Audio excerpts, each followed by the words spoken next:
Hello students, welcome to prep IAS. मेरा नाम है मयूरी भागवानी। आज हम देखने वाले हैं 15 अगस्त का द हिंदू एनालिसिस। तो द हिंदू में आज बहुत सारे इंपॉर्टेंट आर्टिकल्स हैं, देखते हैं क्या क्या है। ओके, तो उससे पहले फर्स्ट टाइम ऑन यूट्यूब हम आपके लिए लाए हैं कॉम्प्रहेंसिव करंट अफेयर्स का कोर्स फॉर यूपीएससी प्रीलिम्स 2021, जहां पे हम जुलाई 2020 से लेके जून 2021 तक के करंट अफेयर्स को प्रीलिम्स पर्सपेक्टिव से कवर कर रहे हैं। यहां आपको वन स्टॉप सोल्यूशन मिलेगा for all the current affairs. 90% से ज़्यादा का कॉम्प्रहेंसिव कवरेज कर रहे हैं हम करंट अफेयर्स का। 18 डेज का ये कोर्स है। पहले मैराथन होगी किसी भी एक सब्जेक्ट को लेकर, जैसे पॉलिटी और इकोनॉमी के मैराथन लेक्चर्स हमारे चैनल पे आ चुके हैं, आप वो देख सकते हैं। उसके बाद होगा यहाँ पे लाइव डाउट सेशन हर फ्राइडेज को एंड सैटरडेज को होगी। जो सेशन लिया गया है मैराथन सेशन, उसकी मॉक टेस्ट होगी हर सैटरडेज को। तो आपको इसको अवेल करने के लिए कुछ भी नहीं करना है, सिर्फ हमारे चैनल को सब्सक्राइब करना है। इसके साथ आगे बढ़ते हैं, आज के टॉपिक्स देखते हैं। GS1 में आर्ट एंड कल्चर में से करमापा ये क्या है, इसको देखेंगे। देन मॉडर्न हिस्ट्री में पार्टीशन हॉरर्स रिमेम्बरेंस डे, इसको अनाउंस किया है हमारे प्रधानमंत्री जी ने, तो ये क्या है इसको देखेंगे। GS2 में गवर्नमेंट पॉलिसीज में से फ्रीडम फ्रॉम सेडिशन। देखो आज द हिंदू में 15 अगस्त है, क्योंकि इंडिपेंडेंस डे है हमारा, इसीलिए बहुत सारे आर्टिकल्स आए हैं, बहुत इंपॉर्टेंट पर्सनैलिटीज़ के सारे आर्टिकल्स हैं। तो देखो कुछ 14 to 15 आर्टिकल्स हैं, सारे एक लेक्चर में कवर करना पॉसिबल नहीं है, इसीलिए आज मैंने 4 आर्टिकल्स लिए हैं।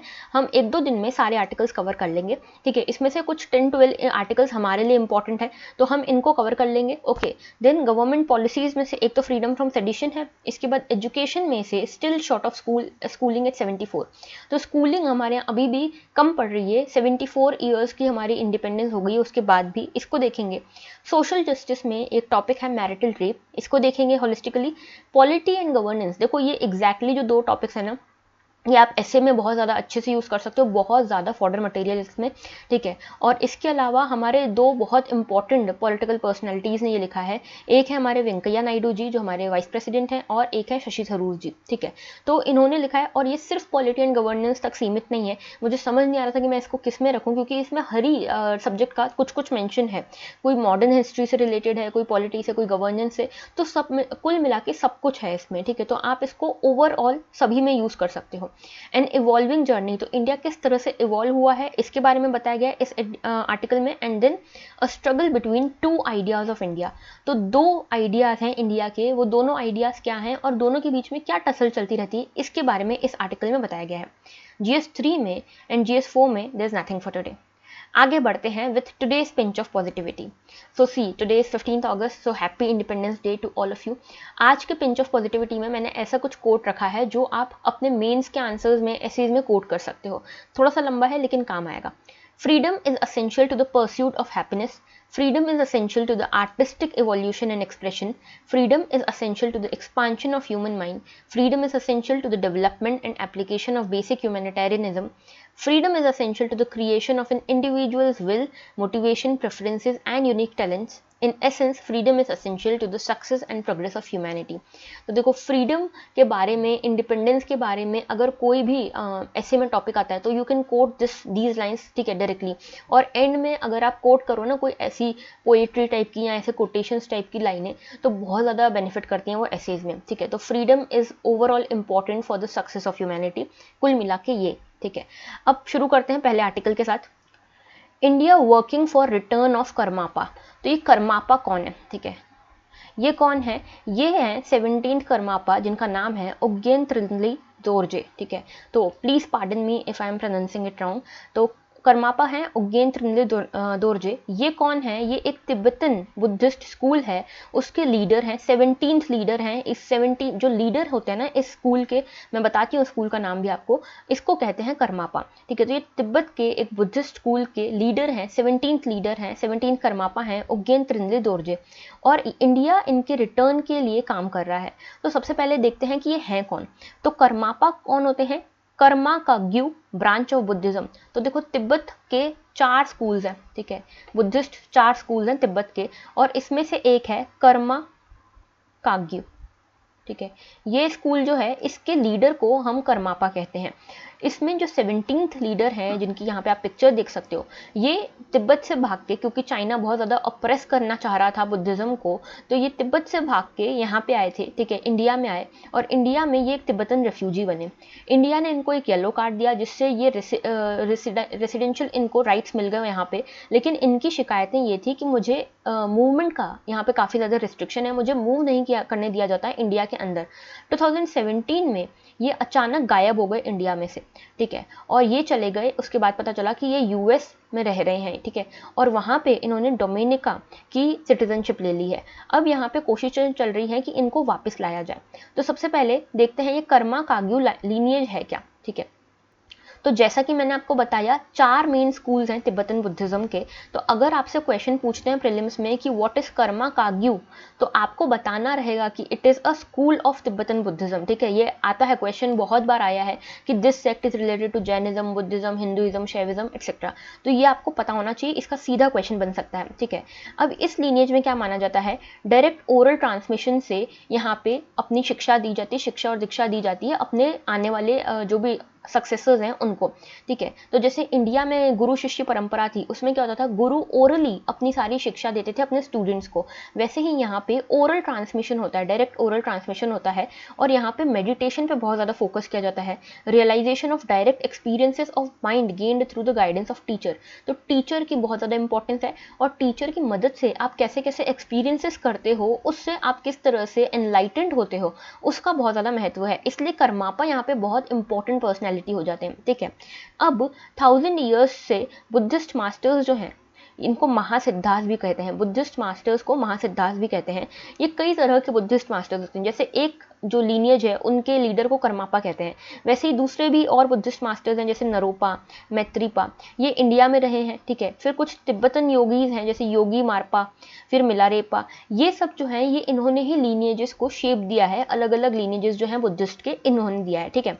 फिर करमापा कौन है, 12th सेंचुरी से करमापा जो है ये हेड कर रहे हैं कर्मा काग्यू कायगू लीनिएज को, ठीक है। तो ये आपको याद रखना है, कर्मा कायगू लीनिएज को ये हेड करते हैं करमापास, और ये रिस्पॉन्सिबल होते हैं कि किस तरह से कंटिन्यूशन होगा उस लीनिएज का। तो आगे सक्सेसर कौन आएगा इनका, वो डिपेंड करता है कि डायरेक्ट ओरल ट्रांसमिशन किसको दे रहे हैं, ठीक है। अब देखो यहाँ पे ये इशू क्या है, देखो यहाँ पे इन्हें वापस लाने की कोशिश की जा रही है, और इन्हें सारी सुख सुविधाएं देने की, जैसे फैसिलिटीज़ देने की कोशिश की जा रही है इंडिया में। और सिक्किम के लोग स्पेशली चाहते हैं कि ये सिक्किम में आके रहें, क्योंकि देखो सिक्किम में इनकी बहुत पॉपुलैरिटी है। तिब्बतन बुद्धिज़्म सिक्किम में बहुत ज़्यादा पॉपुलर है, लेकिन ये धर्मशाला में रह रहे थे, जब यहाँ पे थे तब भी ये धर्मशाला में रह रहे थे, ठीक है। और यहाँ पे ये कहा जा रहा है कि इनकी इंपॉर्टेंस इसीलिए भी है कि दलाई लामा का सक्सेसर कौन होगा, उसमें उसको जानने में और उसका कॉन्ट्रीब्यूशन में इनका बहुत बड़ा रोल हो सकता है, ठीक है। तो ये पूरा इशू था, ये याद रखना करमापा कौन है और ये कर्मा काग्यू ये लीनिएज किससे रिलेटेड है, ओके। अब आगे बढ़ते हैं। देखो ये एक छोटी सी न्यूज़ है, बताना ज़रूरी था इसलिए मैंने रख ली इसमें। इसके बारे में कुछ ज़्यादा जानने के लिए है नहीं। प्रधानमंत्री जी ने हमारे ये कहा है कि अगस्त 14 को हम पार्टीशन ट्रॉमा को रिकॉल करने के लिए मनाएंगे। देखो आप सभी को पता है 15 अगस्त 1947 को हमें आज़ादी मिली, ठीक है, लेकिन 14 अगस्त 1947 को हमारा पार्टीशन हुआ था, जिसमें बहुत सारी फैमिलीज़ अलग हो गई, बहुत सारे डेथ्स हुए, एक कम्युनल वायलेंस देखने को मिला था, तो बहुत सारी चीज़ें हुई थी यहाँ पे। तो इसको देखते हुए हमारे प्रधानमंत्री जी ने कहा है कि पार्टीशन के पेन्स को कभी भी भुलाया नहीं जा सकता, ओके। और millions of our sisters and brothers were displaced, many lost their lives due to mindless hate and violence. In memory of struggles and sacrifices of our people 14 August will be celebrated as partition horror remembrance day. तो partition horror remembrance day इसको मनाया जाएगा क्योंकि इसी दिन देखो partition हुआ था और पाकिस्तान बना था इंडिया से अलग होके, तो इसी दिन को मनाया जाएगा पार्टीशन रिमेम्बरेंस हॉरर डे के फॉर्म में, ठीक है, पार्टीशन हॉरर रिमेम्बरेंस डे के फॉर्म में, ठीक है। तो बस इतना इंपॉर्टेंट है आपके लिए जानना, और कुछ ज़्यादा इंपॉर्टेंट है नहीं, ठीक है। थोड़ा सा इसको पॉलिटिकल एंगल भी मिल रहा है, तो ये हमारे लिए इंपॉर्टेंट नहीं है। और देखो आज के जो एडिटोरियल्स जो आर्टिकल्स मैं डिस्कस करूंगी ना, इसमें कुछ आर्टिकल्स हैं जो पॉलिटिकल व्यू भी देते हैं। देखो कौन सरकार को अच्छा बोल रहा है, कौन सरकार को बुरा बोल रहा है, ये हमारे काम का बीइंग अ यूपीएससी एस्पिरेंट नहीं है, ठीक है। हमें सिर्फ ये देखना है कि हम किस तरह से गवर्नमेंट में कंट्रीब्यूट कर सकते हैं, क्योंकि आगे जाके हमें गवर्नमेंट के साथ ही काम करना है। तो you can not be a very rigid criticiser of the government, okay. तो वो थोड़ा ध्यान में रख के काम करना है। ओके तो चलो अभी ये कर लेते हैं ये वाला topic. Courts in country continue to differ on marital rape. तो देखो मैरिटल रेप जो है ना एक बहुत सेंसिटिव और एक बहुत हॉरिफाइंग टॉपिक है, जो आज भी ऐसा इशू है जो आज भी हमारे इंडिया में लीगल है in spite of being so horrifying and so sensitive. ठीक है, तो देखो इसमें मैं आपको बता देती हूँ थोड़ा बहुत इसके बारे में। तो अगर आप देखो एनसीआरबी का डाटा है, तो ये एनसीआरबी का डाटा ये कहता है कि हर 16 मिनट्स में एक वुमेन का रेप होता है इंडिया में। हर 4 मिनट्स में एक वुमेन को क्रूएलिटी झेलनी पड़ती है अपने हस्बैंड और अपने इन लॉज से। तो ये एनसीआरबी का डाटा कहता है। इसके अलावा नेशनल फैमिली हेल्थ सर्वे का डाटा ये कहता है कि 99.1% जो केसेज हैं सेक्सुअल वायलेंस के वो अनरिपोर्टेड जाते हैं, वुमेन उसकी रिपोर्टिंग ही नहीं कराती हैं। ठीक है, इसके बाद एक चीज़ ये भी है कि इंडिया में जो मैरिड वुमेन हैं उनकी जो मैरिटल रेप होने की जो संभावना है that is 17 times more than other women. ठीक है, तो 17 टाइम्स इंडिया में वुमेन के ऊपर मैरिटल रेप का खतरा ज़्यादा होता है। अभी मैरिटल रेप का कंसेप्ट क्या है, देखो सेंसिटिव टॉपिक है, अच्छे से समझना।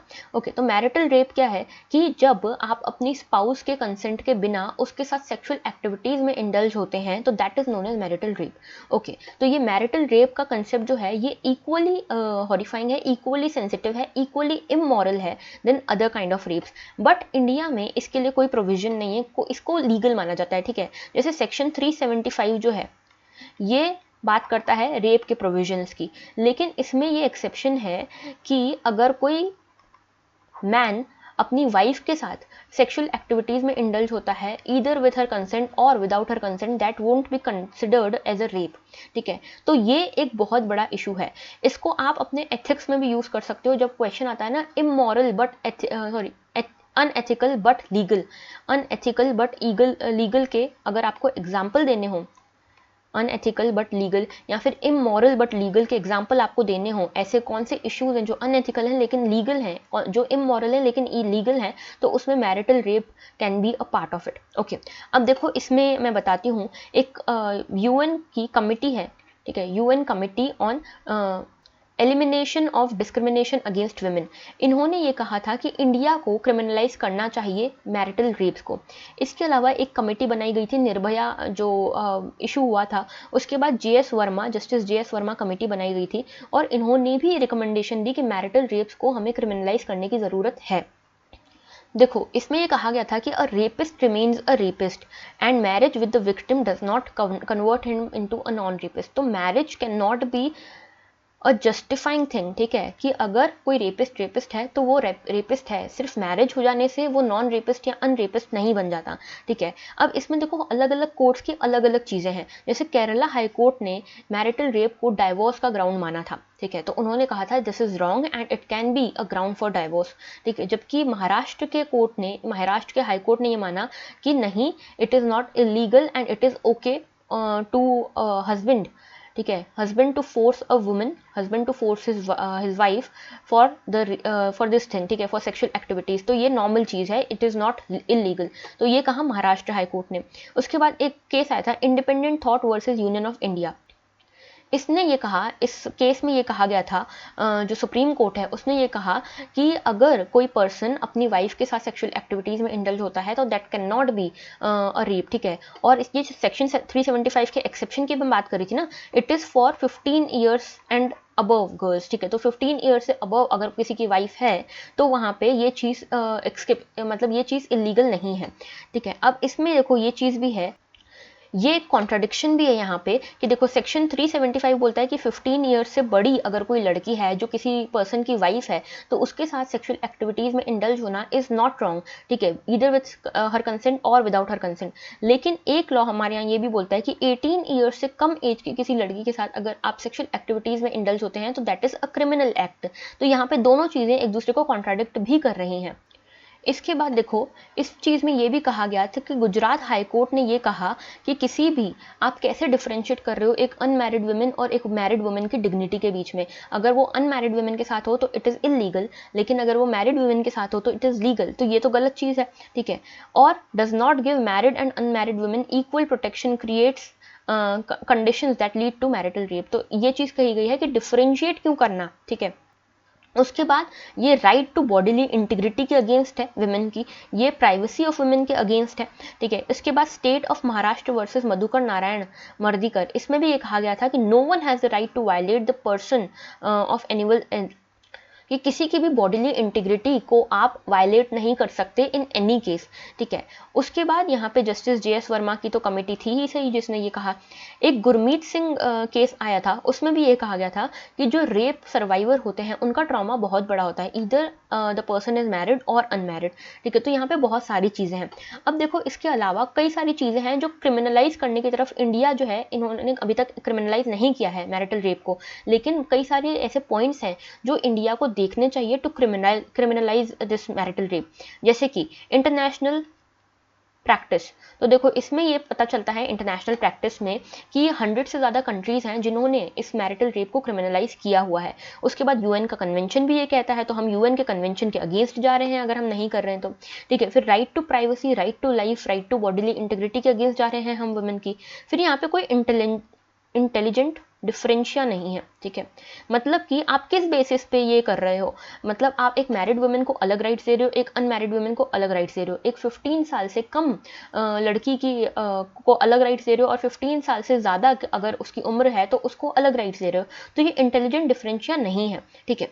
उसके बाद ये दिखाता है पेट्रियार्कल माइंडसेट को, हमारे लॉ में भी पेट्रियार्कल माइंडसेट देखने को मिलता है बिकॉज ऑफ दिस, ठीक है। और भी कई सारे सेक्शन हैं उसमें भी ये देखने को मिलता है, ठीक है। तो ये पेट्रियार्कल माइंडसेट देखने को मिलता है, और ये कहा जाता है कि जो मैरिटल रेप है ना वो ज़्यादा डेंजरस होते हैं देन जो अनमैरिड वाले होते हैं। वैसे तो देखो सेंसिटिविटी दोनों की ही ज़्यादा है, लेकिन मैरिटल रेप्स में क्या होता है, अगर अनमैरिड लड़की के साथ कुछ ऐसा होता है तो उसमें she has to live with the memory of that horrifying activity, लेकिन मैरिड वुमेन के केस में she has to live with the rapist only, ठीक है। तो दैट इज मोर हॉरिफाइंग, ऐसा एक्सपर्ट्स कहते हैं, ठीक है। तो ये सारे इश्यूज हैं मैरिटल रेप को लेकर, and this is a very sensitive issue which Indian government needs to address, ठीक है। यहाँ पे एक लॉ बिल्कुल बनना चाहिए, क्योंकि देखो अलग अलग जजमेंट्स के अकॉर्डिंग अलग अलग व्यू पॉइंट्स हैं, तो यहाँ पे एक प्रॉपर लॉ की ज़रूरत है, ठीक है। चलो आगे बढ़ते हैं अब।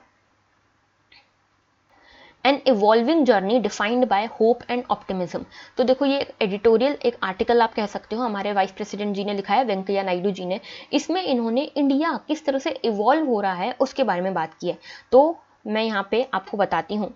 मैंने इसको 2 पार्ट्स में इस तरह से डिवाइड किया हुआ है, ठीक है। तो देखो सबसे पहली चीज़ ये बताते हैं कि इंडिया ने 75 ईयर्स अपने 75th इंडिपेंडेंस डे मना रहा है, लेकिन इंडिया की हिस्ट्री को हमें जानने की ज़रूरत है, ठीक है। इंडिया किस किस रोड से निकल के आया है, किस किस पाथवे से निकल के आया है।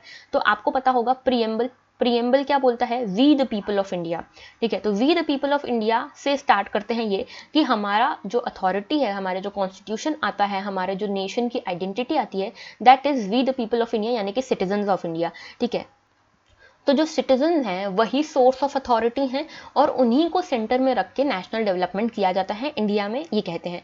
ये बताते हैं कि जब हमारा इंडिया नया नया आज़ाद हुआ था तो we had many challenges, many people, many experts had कि हमारा जो इंडिया है ये सस्टेन नहीं कर पाएगा, ठीक है। लेकिन फिर भी आज हम सस्टेन कर रहे हैं, प्रॉपर पार्लियामेंट्री डेमोक्रेसी के साथ सस्टेन कर रहे हैं, ठीक है। कई सारी स्ट्रेंथ्स हैं, कई सारे अप्स एंड डाउन हमने देखे, और आज भी हम सस्टेन कर रहे हैं। जो हमारे फ्रेमर्स थे कॉन्स्टिट्यूशन के, उन्होंने डेमोक्रेसी में बहुत ज़्यादा अपना विश्वास दिखाया, ठीक है। पीपल्स वॉइस सुनी जाए, ठीक है, मतलब people's voice should be heard, इस पे सबसे ज़्यादा इन्होंने फोकस किया था जो हमारे फ्रेमर्स थे, ठीक है। और इन्होंने एक पब्लिक पॉलिसी के ऊपर ज़्यादा फोर्स किया। देखो आप देख सकते हो हमारे फंडामेंटल राइट्स में, DPSPs में, तो ये डेमोक्रेसी की हर जगह आपको बात दिखेगी। फंडामेंटल राइट्स में आपको पॉलिटिकल डेमोक्रेसी दिखेगी, DPSP में आपको यहाँ पे सोशल एंड इकोनॉमिक डेमोक्रेसी दिखेगी। तो ये देखो यहाँ पे हर तरह से डेमोक्रेसी की बात की गई है। लेकिन कुछ चैलेंजेस हैं, चैलेंजेस को मैं एंड में बताऊंगी। चलो चैलेंजेस यहाँ पे बता देती हूँ, चैलेंजेस क्या क्या है हमारे सामने। जैसे ये बात करते हैं कि एक तो हमारे यहाँ पे इमरजेंसी लगी थी, तो that was a dark era, ठीक है। यहाँ पे ये डेमोक्रेसी हिंडर हुई थी। उसके बाद हमारी जो पार्लियामेंट है, पार्लियामेंट में जो इलेक्शंस हो रहे हैं, इलेक्शंस के ऊपर कई सारे डिस्प्यूट आते हैं, क्रिमिनलाइजेशन हो रहा है पॉलिटिक्स का, ये एक इशू है। और हमारी पार्लियामेंट की फंक्शनिंग जो अभी जैसी हो रही है, दैट इज़ एन इशू। हमने देखा था 22% सिर्फ प्रोडक्टिविटी के साथ इस साल लोकसभा में काम हुआ है, that low productivity is not a good thing for India. तो ये चैलेंजेस की भी बात करते हैं, ठीक है। अब ये बात करते हैं कि क्या रिफॉर्म्स होने चाहिए और क्या हमारे स्ट्रेंथ्स हैं उसको हमें किस तरह से और स्ट्रेंथन करना चाहिए। जैसे ये बात करते हैं एग्रीकल्चर की, तो एग्रीकल्चर को सोल ऑफ इंडिया कहा जाता है, ठीक है। तो इस एग्रीकल्चर में हमें ज़्यादा फोकस करने की ज़रूरत है अब टेक्नोलॉजी की तरफ। एग्रीकल्चरल प्रैक्टिसेस को हमें सस्टेनेबल बनाने की ज़रूरत है, हमें मॉडर्नाइजेशन करने की ज़रूरत है एग्रीकल्चर प्रैक्टिसेस की, टेक्नोलॉजी का यूज़ करने की ज़रूरत है प्रोडक्टिविटी और इफिशियंसी लाने के लिए, ठीक है। और इसके साथ साथ हमें इंडियन फार्मर्स जो हैं उनके फुल पोटेंशियल को लाने के लिए यहाँ पे ज़रूरत है कि हम इनको टेक्नोलॉजी प्रोवाइड करें, ठीक है, इनको क्रेडिट प्रोवाइड करें, इनके इंफ्रास्ट्रक्चर को स्ट्रेंथन करें, जैसे कोल्ड स्टोरेजेस बनाएं, ठीक है, और ट्रांसपोर्टेशन को ईजी करें, एग्रीकल्चर क्रेडिट दे पाएँ हम फार्मर्स को, वैल्यू एडिशन कर पाएँ हम फार्मिंग जो प्रोडक्ट्स हैं, एग्रीकल्चर प्रोडक्ट्स हैं, बाय फूड प्रोसेसिंग इंडस्ट्रीज। तो ये सारे हमारे रिफॉर्म्स अगर हो जाएंगे तो हमारा एग्रीकल्चर और ज़्यादा ग्रो करेगा।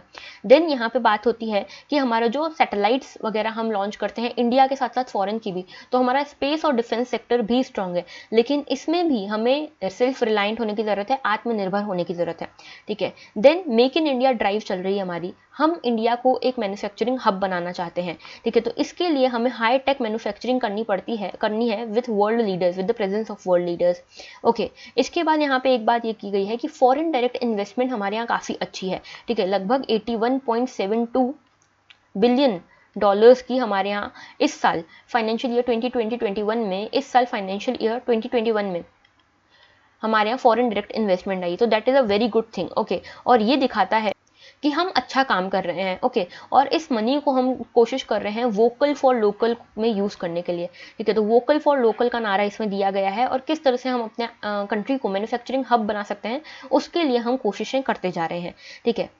इंडिया आज की डेट में 5th लार्जेस्ट मैन्युफैक्चरर बन गया है और देखो कई सारी स्कीम्स आई हैं इसके लिए, जैसे स्टार्टअप इंडिया आया, मेक इन इंडिया आया, मुद्रा स्कीम आई, ठीक है। तो ये कई सारी स्कीम्स हैं जो इंडिया को एक मैन्युफैक्चरिंग हब बनाना चाहती हैं। इसके बाद एक चैलेंज और एक अच्छी चीज़ भी है हमारे यहाँ हेल्थ, ठीक है। तो हेल्थ जो है ना हमारे यहाँ अच्छे इसके प्रोविजन हैं, अच्छी इसकी नेशनल हेल्थ पॉलिसी आई है, ठीक है, अच्छा इसमें काम हो रहा है। लेकिन जब पैंडेमिक आया तो हमने देखा कि हमारे यहाँ हेल्थ इंफ्रास्ट्रक्चर के नाम पे बहुत ही पुअर हालत है, हमारी बहुत ही ख़राब स्थिति है।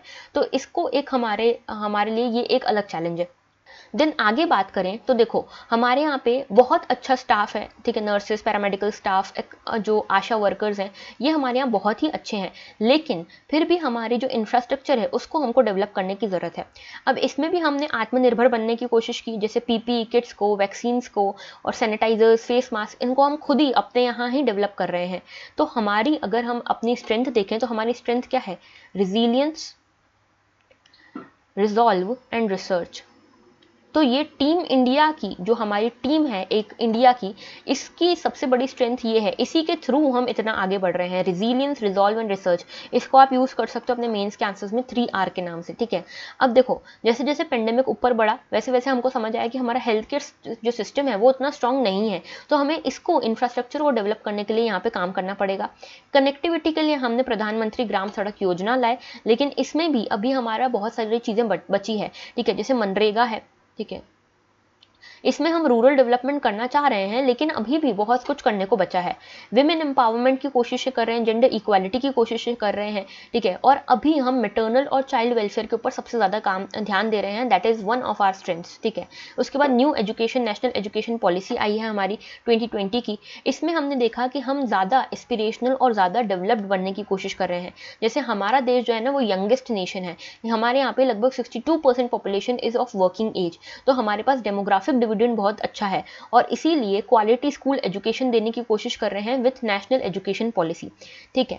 इसके बाद यहाँ पे एक अच्छा इकोसिस्टम बनाने की कोशिश कर रहे हैं, नॉलेज इकोसिस्टम बनाने की कोशिश कर रहे हैं, रिसर्च एंड इंडस्ट्री को डेवलप करने की कोशिश कर रहे हैं, ठीक है। इसके अलावा मदर टंग को हम डेवलप करने की कोशिश कर रहे हैं, लोकल रीजनल लैंग्वेजेस को डेवलप करने की कोशिश कर रहे हैं, सो दैट एजुकेशन एक्सेसिबल और सबको मिल पाए, ठीक है, एक्सेसिबल हो पाए।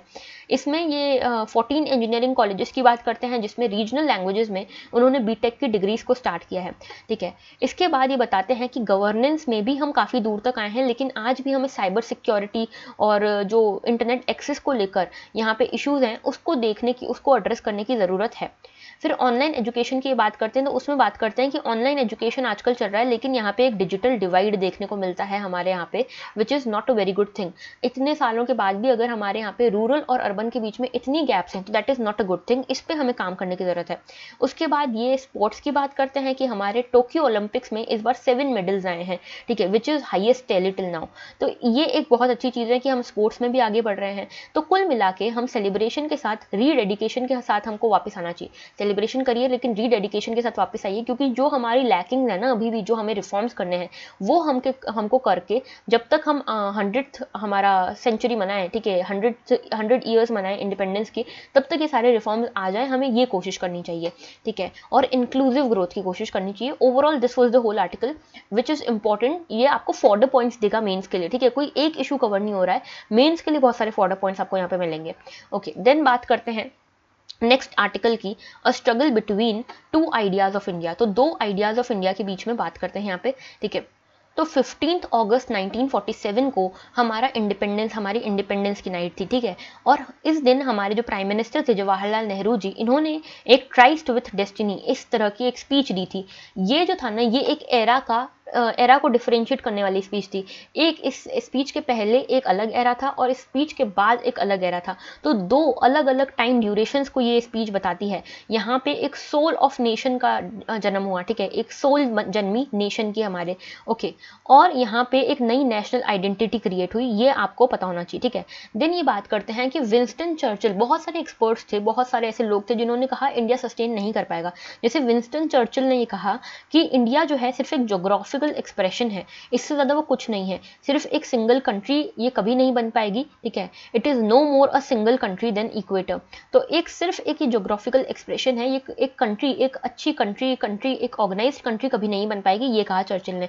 और चर्चिल ने बोला कि ऐसा क्यों, क्योंकि आपने कोई कंट्री ऐसी देखी है जहाँ पे मिक्सचर हो हर चीज़ का, एथनिक ग्रुप्स का मिक्सचर हो, यहाँ पे म्यूचुअली इनकम्प्रेहेंसिबल, ठीक है, लैंग्वेज हो, मतलब लैंग्वेजेस सबकी अलग हैं, एथनिक ग्रुप्स अलग हैं, जो ठीक है, जोग्राफी इतनी अलग है, टोपोग्राफी इतनी अलग है, क्लाइमेट्स इतने अलग हैं, ठीक है, अलग हैं, कल्चरल प्रैक्टिसेस अलग हैं, और इकोनॉमिक डेवलपमेंट अभी भी बहुत पुअर है। ऐसी कंट्री कहाँ तक सस्टेन कर पाएगी, ये कहा था विंस्टन चर्चिल ने।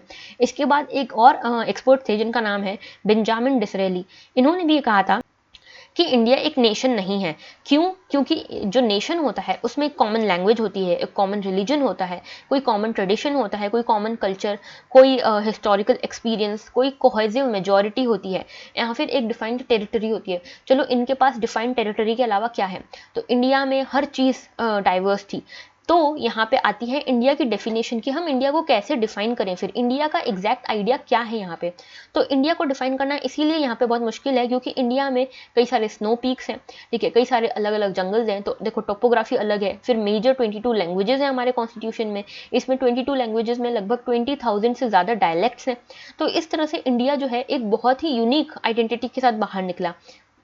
यहाँ पे ये बोलते हैं कि हमारे यहाँ 4 रिलीजन, जो 4 मेजर रिलीजन हैं ग्लोबली, इनका जन्म हुआ। हमारे यहाँ स्पिरिचुअलिटी और विजडम साथ में चलता है, ठीक है, हमारे यहाँ यूनिवर्सलिज्म और इंक्लूसिविटी साथ में चलती है। तो ये सारी चीज़ें हैं, लेकिन आज भी हमारे यहाँ कास्ट सिस्टम का थोड़ा सा इशू है, ठीक है। ये बात करते हैं कि हमारे यहाँ म्यूजिकल ट्रेडिशंस अलग अलग हैं, कर्नाटक म्यूजिक और हिंदुस्तानी म्यूजिक हमारे यहाँ साथ में चलते हैं, कई सारे फोक डिसिप्लिन हमारे यहाँ साथ में चलते हैं, कई सारे फोक डांसेज हमारे यहाँ साथ में चलते हैं, ठीक है। तो डाइवर्स कल्चर्स हैं हमारे यहाँ पे, और डाइवर्स कल्चर्स के कारण इंडिया को एक यूनिक आइडेंटिटी मिलती है। इसके बाद ये बहुत सारी और भी चीज़ें कहते हैं, जैसे कि इंडिया की जो यूनिकनेस है ना वो उसकी डाइवर्सिटी में ही है, ठीक है। Idea of India is as old as antiquity. तो इंडिया का आइडिया बहुत पुराना है, ठीक है, भारतवर्ष के नाम से पहले इंडिया को जाना जाता था।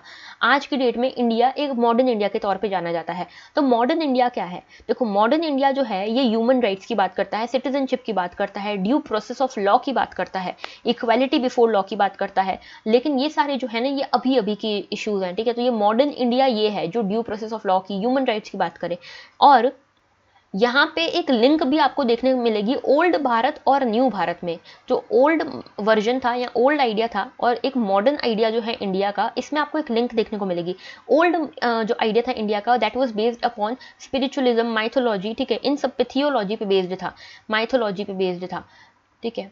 और आज का जो आइडिया है that is based upon civil rights, human rights, ठीक है, सिटीजनशिप, ये सब पे बेस्ड है, लॉ पे बेस्ड है। लेकिन इनके बीच में एक लिंक है, क्या लिंक है वो, कि आज भी हम सेक्युलर आइडियाज़ को फॉलो करते हैं गांधी जी के, हम लीगल कंस्ट्रक्ट को फॉलो करते हैं, आज भी हम टैगोर के स्पिरिचुअलिज्म में बिलीव करते हैं, ठीक है, और हम गांधी जी के हर आइडिया में भी बिलीव करते हैं। तो Gandhi ji, you know, the blend of modernism and old traditions too. तो ये हमारा जो इंडिया है that is a idea of these two things, ठीक है, ओल्ड आइडिया है और मॉडर्न आइडिया है, लेकिन इनके बीच में भी एक लिंक है। अब देखो यहाँ पे ये बात करते हैं कि आज का जो हमारा इंडिया है वो किन किन प्रिंसिपल से निकला है। जैसे कि यहाँ पे रिपब्लिक का आइडिया बहुत फेमस है, concept of justice is very important here, okay. इसके बाद यहाँ पे freedom of speech, democracy, liberalism, constitutionalism, ये सब कुछ ये आइडिया से इंडिया मिलके बनता है। एक यहाँ पे कोट है जो बहुत इंपॉर्टेंट और बहुत अच्छा लगा मुझे, uniformity comes with the price of unity and the insistence of conformity destroys the imperative of consensus. तो अगर हम अपनी हमारी देखो हमारी स्ट्रेंथ ही ये डाइवर्सिटी है, अगर हम इस डाइवर्सिटी को छोड़ के हम यूनिफॉर्मिटी की तरफ बढ़ेंगे ना, तो यूनिफॉर्मिटी अगर आएगी तो वो हमसे यूनिटी की कॉस्ट लेगी, ठीक है। अगर एक मेजॉरिटी माइनॉरिटी को खत्म करने की कोशिश करेगी, ठीक है, वो चाहेगी कि डाइवर्सिटी हो ही ना, सिर्फ मेरा ही रूल हो, मेरा ही कल्चर हो सब जगह, तो यहाँ पे यूनिटी रह ही नहीं पाएगी, यहाँ पे हो जाएगी डिसहार्मनी, ठीक है। तो uniformity comes at the price of unity. और अगर आप कन्फर्मिटी चाहते हो तो आपको कंसेंसस का कॉस्ट देना पड़ेगा, मतलब कि अभी कंसेंसस से आप सारे डिसीजंस लेते हो सभी की सहमति से, अगर आप कन्फर्मिटी करोगे ना, अगर आप सभी को एक जैसा बनाना चाहोगे तो ये कंसेंसस पीछे छूट जाएगा, ओके। तो ये एक यहाँ पे चीज कही गई है। तो यहाँ पे देखो दो भारत जो है, दो भारत की बात की गई है ना, दो इंडियाज की बात की गई है, दो कॉन्सेप्ट।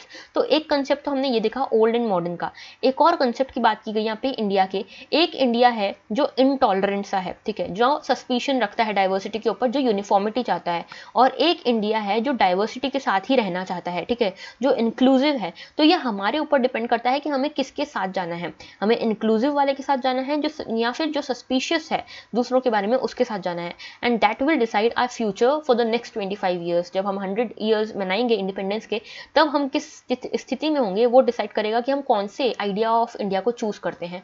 तो this was the whole article, ठीक है, very good article with respect to essay, ठीक है, एसे के रिस्पेक्ट से बहुत अच्छे आर्टिकल हैं।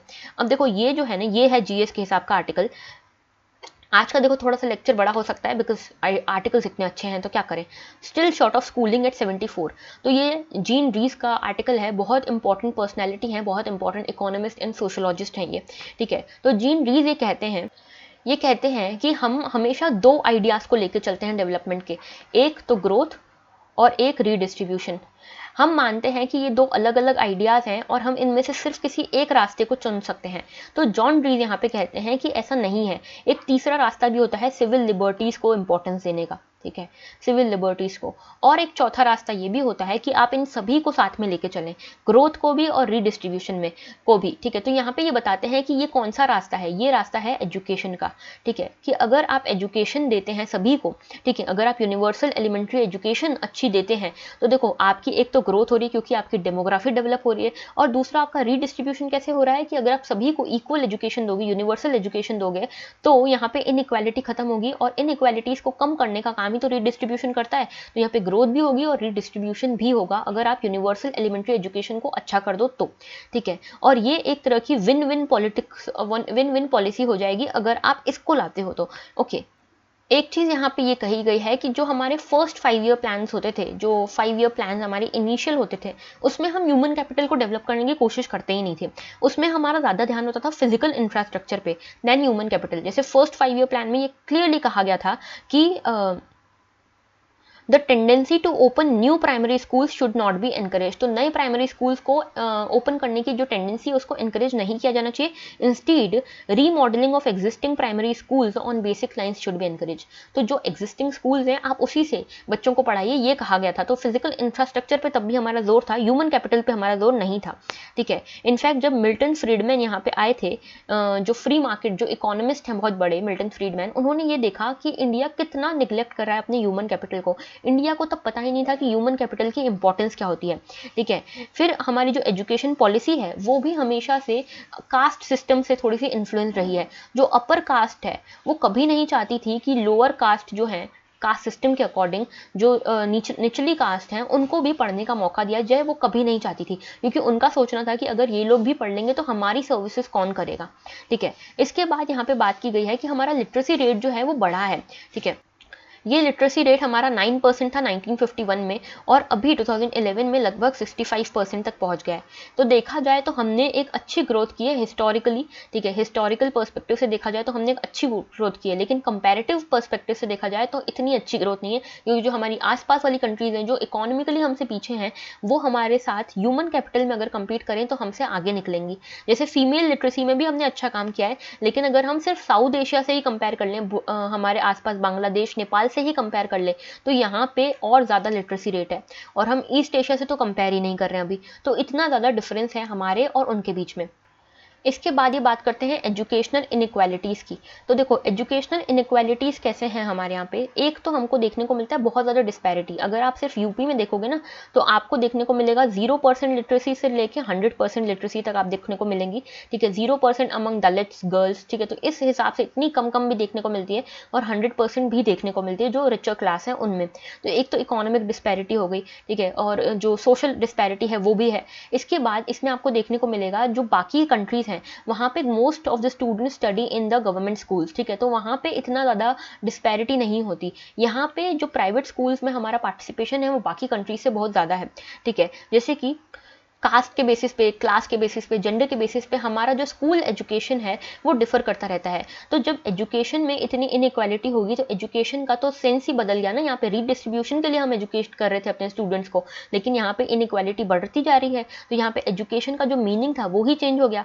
उसके बाद जैसे टेक्स्ट बुक्स हैं वो भी बहुत टेक्निकल लैंग्वेज में बनाई जाती हैं, तो जिसके पेरेंट्स एजुकेटेड हैं वो तो अच्छे से पढ़ लेगा, लेकिन जिसके पेरेंट्स एजुकेटेड नहीं है उसके लिए फिर एक इनइक्वालिटी क्रिएट हो गई, ठीक है। उसके बाद ऑनलाइन एजुकेशन अभी बहुत ज़्यादा ट्रेंड में है क्योंकि कोविड है, लेकिन ऑनलाइन एजुकेशन भी एक प्रिविलेज हो गया है आजकल, क्योंकि हर किसी के पास नहीं है। तो इतने सारे इश्यूज हैं हमारे पास, ठीक है, स्कूलिंग को लेकर, एजुकेशन को लेकर है। तो हमको यहाँ पे इन सभी को एड्रेस करना है, ये सारी चीज़ें इसमें कही गई हैं। तो मेनली इश्यूज आप याद रखिएगा, क्योंकि बहुत यूनिक इश्यूज इन्होंने और बहुत अच्छी तरह से प्रेजेंट किया हुआ है। ओके, देन आर्टिकल पढ़ते हैं, लास्ट आर्टिकल आज का। तो देखो फ्रीडम फ्रॉम सेडिशन। सेडिशन के बारे में हमने बहुत बार पढ़ा है, लेकिन यहाँ पे कुछ और भी चीज़ें बताई गई है। जैसे इसमें कंपेयर किया गया है ब्रिटिश सेडिशन और इंडियन सेडिशन को। देखो इंडिया का जो सेडिशन लॉ है वो भी यही लोग लाए थे, ब्रिटिशर्स ही लाए थे, कॉलोनियल एरा का लॉ है इंडिया का सेडिशन भी। लेकिन इनके सेडिशन और हमारे सेडिशन में बहुत ज़मीन आसमान का अंतर है। जैसे कि ब्रिटेन में जो सेडिशन है वो 2 साल का इम्प्रीजनमेंट देता है, हमारे यहाँ पे लाइफ इम्प्रीजनमेंट है, ठीक है। फिर यहाँ पे डिफाइंड जो है, डेफिनेशन जो है वो बहुत रिस्ट्रिक्टेड है, बहुत ही कम वायलेंस हो और ये सारी चीज़ें हैं, मैं बताऊंगी डिटेल में। हमारे यहाँ पे डेफिनेशन बहुत वेग है, ठीक है। तो इस तरह से आप देख सकते हैं। तो देखो इसमें पहली चीज़ तो एनसीआरबी का डाटा बताया गया है कि सिर्फ 3.3% जो है ये कन्विक्शन रेट है जो हमारा सेडिशन का लॉ है उसके अंतर्गत, ठीक है। तो इतने कम कन्विक्शन रेट के ऊपर भी हम इतनी ज़्यादा इसको इतना स्ट्रिंजेंट कर देते हैं। अब देखो इन्होंने बताया कि ब्रिटेन में ये लॉ आया था 1832 में, ठीक है। जब ये लॉ आया तो इसमें बहुत सारी चीज़ें डिफाइंड थी कि एक तो 2 साल की सज़ा मिलेगी अगर कोई सेडिशन होता है। इसकी डेफिनेशन ये कही गई थी कि जब कोई पर्सन वायलेंस करे या फिर गवर्नमेंट के अगेंस्ट किसी को वायलेंस करने के लिए भड़काए, तो violence is here the keyword, ठीक है। तो वायलेंस करे या वायलेंस करने के लिए किसी को भड़काए तो उसको यहाँ पे सेडिशन में रखा जाएगा। फिर ये बेलेबल ऑफेंस है यहाँ पे, ठीक है। इसके बाद एक प्रोविजन यहाँ पे है कि जो भी पर्सन को यहाँ पे चार्ज किया जाएगा सेडिशन के लिए, उसी के पीयर मेंबर्स जो हैं वो जूरी रहेंगे, ठीक है। लेकिन इंडिया में कुछ और चीज़ थी। अब इंडिया में ये लॉ लाए थे ये 1870 में ये लॉ आया, ठीक है। जैसे हमको पता है बाल गंगाधर तिलक को भी इसके लिए चार्ज किया गया था। तो यहाँ पे ये नॉन बेलेबल ऑफेंस है, ठीक है। और लाइफ इम्प्रीजनमेंट यहाँ पे आपको मिलता है। डेफिनेशन बहुत वेग है। डेफिनेशन यहाँ पे है कि जो भी पर्सन डिसअफेक्शन क्रिएट करेगा गवर्नमेंट के लिए। अभी डिसअफेक्शन क्या होता है? डिसअफेक्शन मतलब हेट्रेड क्रिएट करेगा। अब हेट्रेड क्रिएट करने का तो बहुत सारी चीज़ें हो सकती है। अगर मैंने क्रिटिसाइज कर दिया गवर्नमेंट को तो वो डिसअफेक्शन, ठीक है। अगर मैंने बोल दिया कि गवर्नमेंट को ये करना चाहिए था, ये नहीं करना चाहिए था, तो वो डिसअफेक्शन। गवर्नमेंट की किसी पॉलिसी की बुराई कर दी तो डिसअफेक्शन। तो ये सभी कुछ डिसअफेक्शन है, ठीक है। अभी तो वायलेंस की तो मैंने बात ही नहीं करी है, ठीक है। इसके बाद जूरी की मैं बात करूँ तो जो बाल गंगाधर तिलक का जो केस हुआ था उसमें भी आप देखोगे कि 9 मेंबर्स की जूरी थी, ठीक है। और इन 9 मेंबर्स में से 6 मेंबर्स जो थे वो वाइट थे और 3 मेंबर्स नॉन वाइट थे, ठीक है। मतलब हमारे पीयर ग्रुप में से कोई मेंबर्स, सिर्फ 3 मेंबर्स थे, बाकी 6 मेंबर्स जो थे वो नॉन पीयर ग्रुप के थे। इसमें ये भी कहा गया है कि जो हमारे फ्रेमर्स थे ना कॉन्स्टिट्यूशन के, इन्होंने ये भी थोड़े से सस्पिशियस थे इस सेडिशन को लेकर। जब हमारा इंडिपेंडेंस हो गया तो भी हमारे कॉन्स्टिट्यूशन में जिसको राइट टू फ्रीडम है उसमें कई सारे हमने रीजनेबल रिस्ट्रिक्शंस रखे हुए हैं, उसमें सेडिशन रिस्ट्रिक्शन नहीं है। Sedition is not an exception. क्यों? क्योंकि हमारे फ्रेमर्स खुद इसके बारे में सस्पिशियस थे कि इसको किस तरह से यूज किया जाएगा। ओके, देन इसके बारे में आप देखोगे कि फर्स्ट अमेंडमेंट से इसमें ऐड किया गया था, राइट टू फ्रीडम में एक रीजनेबल रिस्ट्रिक्शन ऐड किया गया था, दैट वाज पब्लिक ऑर्डर। ठीक है, तो जब भी ऐसे कोई वायलेंस होती थी, कम्युनल वायलेंस होती थी, राइट्स होती थी, तो वो इसके अंतर्गत चार्ज किया जाता था उसको। ठीक है, इसके अंतर्गत उनका फंडामेंटल राइट वायलेट हो सकता था। अब इसकी डेफिनेशन को रिस्ट्रिक्ट करने के लिए कई सारे केसेस हुए, जजमेंट्स आई। ठीक है, जैसे केदारनाथ केस है एक 1962 का, उसमें सुप्रीम कोर्ट ने कहा कि ठीक है, सेडिशन का जो एक्ट है वो सही है, लेकिन इसको हम रिस्ट्रिक्ट करते हैं टू वायलेंस। अगर अगर कोई पर्सन गवर्नमेंट के अगेंस्ट वायलेंस करता है, आर्म्स उठाता है या फिर गवर्नमेंट को ओवरथ्रो करने की कोशिश करता है, तो उसके ऊपर सेडिशन के चार्जेस लगने चाहिए। तो देखो, इसमें कुल मिला के ये बताया गया है कि ब्रिटिशर्स हमारे यहाँ लाए ये लॉ को। ठीक है, ये लेकिन इनके यहाँ खुद इन्होंने 2009 में इसको अबॉलिश कर दिया।